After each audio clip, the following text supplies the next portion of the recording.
اعوذ باللہ من الشیطان الرجیم بسم اللہ الرحمن الرحیم انا انزلناہ فی لیلۃ القدر وما ادراک ما لیلۃ القدر لیلۃ القدر خیر من الف شہر تنزل الملائکۃ والروح فیہا بإذن ربہم من کل امر سلام ہی حتی مطلع الفجر صدق اللہ العظیم۔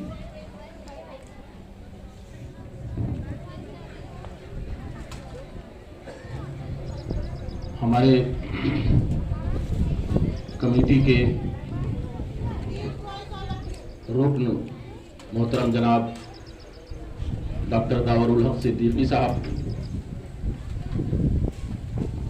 پرنسپل صاحب، اساتذہ کرام اور پیارے بچوں، السلام علیکم ورحمۃ اللہ وبرکاتہ۔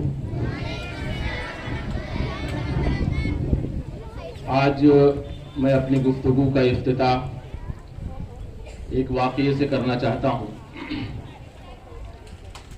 آپ لوگ اس پر توجہ دیں۔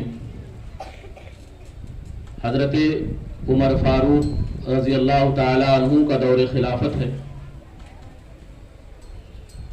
حضرت عمر رضی اللہ تعالی عنہ نے حضرت عمرو بن العاص رضی اللہ تعالی عنہ، جو ایک جلیل القدر صحابی ہیں، انہیں مصر کا گورنر بنایا گیا۔ وہ مصر کے گورنر بن کر مصر گئے۔ اس زمانے میں گھوڑوں کی دوڑ ہوا کرتی تھی اور اس کا کمپٹیشن بھی ہوتا تھا۔ مصر میں ایک گھوڑوں کی دوڑ کا کمپٹیشن ہوا، اس میں گورنر آف مصر جناب عمرو بن العاص رضی اللہ تعالی عنہ کے صاحبزادے بھی شامل ہوئے۔ جب وہ کمپٹیشن جاری تھا، ریس جاری تھی، اسی دوران عمرو بن العاص رضی اللہ تعالی عنہ کے لڑکے نے اس کمپٹیشن میں شامل دوسرے لڑکے کو ایک کوڑا رسید کر دیا اسی چلتے ہوئے میں۔ یہ بات ان کے والد صاحب کو پہنچی۔ والد صاحب اور وہ لڑکا جس کو عمرو بن العاص رضی اللہ تعالی عنہ کے لڑکے نے کوڑا مارا تھا، دونوں نے مدینہ کا سفر کیا۔ ہم جانتے ہیں کہ دارالخلافہ جو تھا وہ مدینہ تھا۔ حضرت عمر رضی اللہ تعالی عنہ وہیں سے حکومت کرتے تھے۔ دونوں لوگ وہاں پہنچتے ہیں، حضرت عمر رضی اللہ تعالی عنہ سے شکایت کرتے ہیں۔ حضرت عمر رضی اللہ تعالی عنہ اپنے تئیں اس کی تفتیش کرواتے ہیں اور یہ بات صحیح پائی جاتی ہے۔ حضرت عمر رضی اللہ تعالی عنہ جو وقت کے خلیفہ ہیں، انہوں نے ایک خط لکھا اور حضرت عمر بن العاص اور ان کے صاحبزادے کو مدینہ طلب کیا۔ مدینہ طلب کرنے کے بعد جب دونوں لوگ حاضر ہوئے، وزارت شروع ہوئی اور یہ بات ثابت ہوئی کہ عمرو بن العاص رضی اللہ تعالی عنہ کے لڑکے نے ایک دوسرے کمپٹیٹو کو بلا وجہ ایک کوڑا مارا ہے، تو حضرت عمر رضی اللہ تعالی عنہ نے اس لڑکے سے کہا کہ آپ بھی کوڑا نکالیے اور عمرو بن العاص کے لڑکے کو کوڑا ماریے۔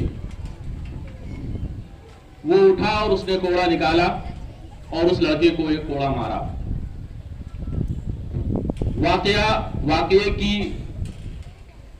واقعے کا جو کلائمیکس ہے وہ یہاں سے ہوتا ہے۔ حضرت عمر رضی اللہ تعالی عنہ کہتے ہیں کہ اگر تم چاہو تو عمرو بن العاص کو بھی ایک کوڑا مار سکتے ہو۔ وہ شخص کہتا ہے کہ جس آدمی نے مجھ کو مارا تھا میں نے اس کو مار دیا، عمرو بن العاص نے نہیں مارا تھا، اس لیے مجھے ان کو مارنے کا کوئی حق نہیں ہے۔ اس کے باوجود حضرت عمر رضی اللہ تعالی عنہ کہتے ہیں کہ نہیں، حکومت کے نشے میں اس کے باپ کے حکومت کے نشے نے اس لڑکے کے اندر وہ نشہ پیدا کر دیا تھا جس کی وجہ سے اس لڑکے نے آپ کو کوڑا مارا ہے۔ لہذا اگر تم چاہو تو ان کے باپ کو بھی کوڑا مار سکتے ہو، لیکن وہ لوگ سب مہذب لوگ تھے، انہوں نے ایسا نہیں کیا۔ پھر اس وقت حضرت عمر رضی اللہ تعالی عنہ نے ایک تاریخی جملہ کہا تھا، وہ آج بھی تاریخ کی کتابوں میں سنہرے حرفوں میں لکھا ہوا ہے، وہ یہ ہے کہ تمہاری ماں نے تمہیں آزاد جنا تھا، تم نے انہیں غلام کب سے بنا لیا۔ یہ ہے اصل آزادی۔ اصل آزادی یہ ہے کہ انصاف کی آزادی۔ اصل آزادی یہ ہے کہ معاشرہ کرپشن سے پاک ہو۔ اصل آزادی یہ ہے کہ لوگوں کے درمیان اگر تنازع ہو جائے وہاں پر لوگوں کو جایا جائے اور لوگ اپنا مقدمہ پیش کریں تو ان کے ساتھ انصاف ہو۔ یہ ہے اصل آزادی۔ ہمارے اسلاف نے ہندوستان کی آزادی میں جس طرح سے اپنا رول ادا کیا ہے اور اس ہندوستان کی آزادی میں کے لیے اپنا خون بہایا ہے، اس کے پیچھے کانسیپٹ یہی تھا کہ جب ہم آزاد ہوں گے تو یہ ملک جو ہے وہ امن و چین کا گہوارہ ہوگا، یہاں پر امن و چین کی ہوا بہے گی۔ اس لیے ہم کو اس طرف بھی دھیان دینا چاہیے۔ امن اور چین کی آب و ہوا کب ہوگی؟ جب حکومت میں بیٹھے ہوئے لوگ ایماندار ہوں گے۔ ایمانداری ان کے اندر کب آئے گی؟ جب ان کو کہیں نہ کہیں حساب دینے کا ڈر ستا رہا ہوگا۔ کوئی بھی آدمی اس وقت تک ایماندار نہیں ہو سکتا ہے جب تک اس کے اندر یہ دل کے اندر یہ بات نہ ہو کہ ہمیں اس کا کہیں نہ کہیں حساب دینا ہے۔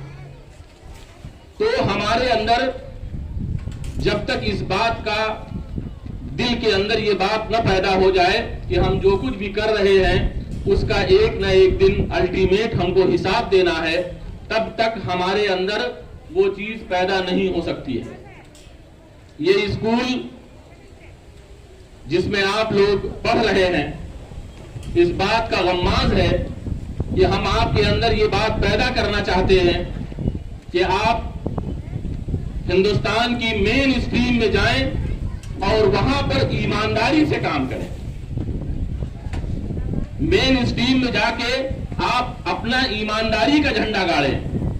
جب آپ ایمانداری سے کام کریں گے تو انشاءاللہ اس ملک میں امن و چین ہوگا، لوگوں کے اندر انصاف کی بات پیدا ہوگی، لوگ انصاف کے لیے لوگوں کو در بدر بھٹکنا نہیں پڑے گا۔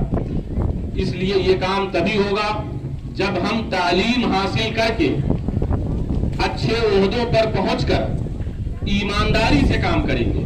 میں یہاں پر ایک بات پھر کہنا چاہتا ہوں کہ جتنے اچھے عہدوں جن کو ہم اچھا عہدہ کہتے ہیں وہاں پر سب پڑھے لکھے لوگ ہی بیٹھے ہوئے ہیں۔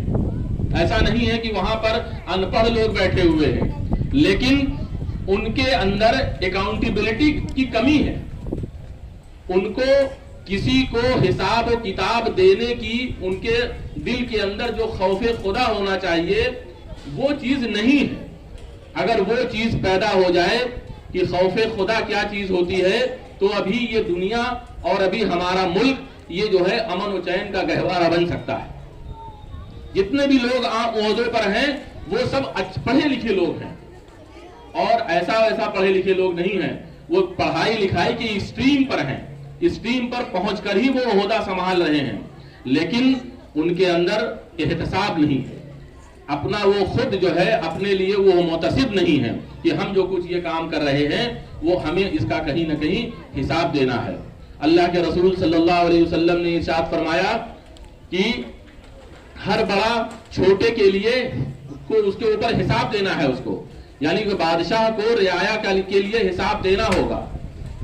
یہاں کا جو ڈی ایم ہے اس کو اس بات کا حساب دینا ہوگا کہ یہاں کے لوگوں کو کوئی پریشانی نہ ہو، اس لیے یہ بات تبھی پیدا ہوگی جب آپ پڑھ لکھ کر اونچے عہدوں پر پہنچیں اور آپ کے اندر کل خدا کے سامنے کھڑے ہونے کا ڈر پیدا ہو. جب تک یہ چیز پیدا نہیں ہوگی تب تک اس ملک میں امن و چین اور شانتی نہیں آ سکتی ہے. لوگ ایک دوسرے کے جو خون کے پیاسے ہیں وہ صرف اسی وجہ سے ہیں کہ ان کے اندر جو ہے وہ کل قیامت کے دن منہ دکھانے کا کوئی جذبہ نہیں ہے اور وہ یہ سمجھتے ہیں کہ بس جو کچھ دنیا میں ہے یہیں پر ہو کے رہ جائے گا اور یہیں پر سب ختم ہو جائے گا. اس لیے لوٹ کھسوٹ مچی ہوئی ہر طرف. آپ یہ دیکھیے کہ بالکل لوگ ایک دوسرے کو کھا جانے کو لیے پریشان ہیں. تو ہم آپ کے اندر یہ جذبہ پیدا کرنا چاہتے ہیں کہ آپ خوب پڑھیں اور پڑھ کر ایسے عہدوں پر فائز ہوں جہاں سے ملک چلتا ہے اور ایمانداری سے کام کرے. میں اپنی انہی باتوں کے ساتھ بات ختم کرتا ہوں اور ایک بار پھر آپ کو ہندوستان کی آزادی کی 75ویں سالگرہ پر مبارکباد پیش کرتا ہوں. السلام علیکم ورحمۃ اللہ وبرکاتہ.